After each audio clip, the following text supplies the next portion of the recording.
Bienvenidos a esta guía técnica sobre bolun ji-colocado de disco.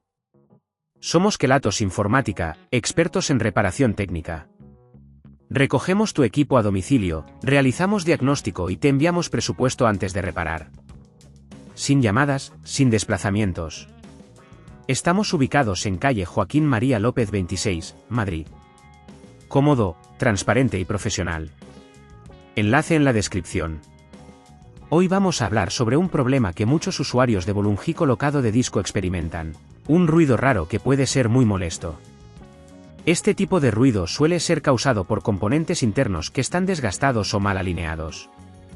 Si no se repara a tiempo, puede llevar a un daño mayor que podría resultar en un coste más elevado de reparación o incluso en la pérdida de funcionalidad del equipo.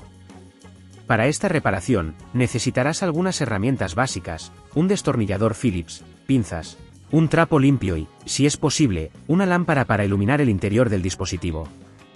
Primero, asegúrate de desconectar el bolun ji-colocado de disco de la corriente y coloca el equipo sobre una superficie plana y limpia.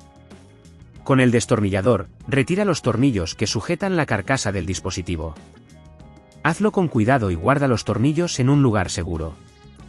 Una vez abierta la carcasa, localiza el componente que parece estar causando el ruido. Esto puede ser un motor o un ventilador mal colocado.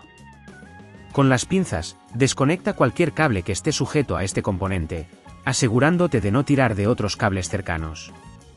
A continuación, retira los tornillos que mantienen el componente en su lugar. Recuerda aplicar una fuerza moderada para no dañar nada.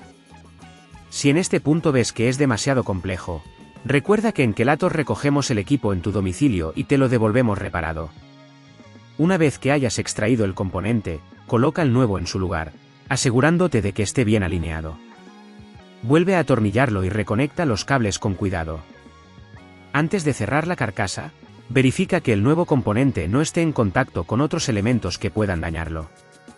Una vez todo verificado, coloca la carcasa de nuevo y atornilla los tornillos que retiraste al principio. Asegúrate de que todo esté bien cerrado y que no haya piezas sueltas. Enciende el bolun ji-colocado de disco y escucha si el ruido persiste. Para evitar que este problema vuelva a ocurrir, es recomendable realizar un mantenimiento regular. Esto incluye limpiar el dispositivo de polvo y suciedad, así como asegurarte de que todos los componentes estén bien ajustados. Si no quieres arriesgarte a dañar tu equipo, en Kelatos lo recogemos, reparamos y devolvemos a tu domicilio en toda la península. Enlace en la descripción.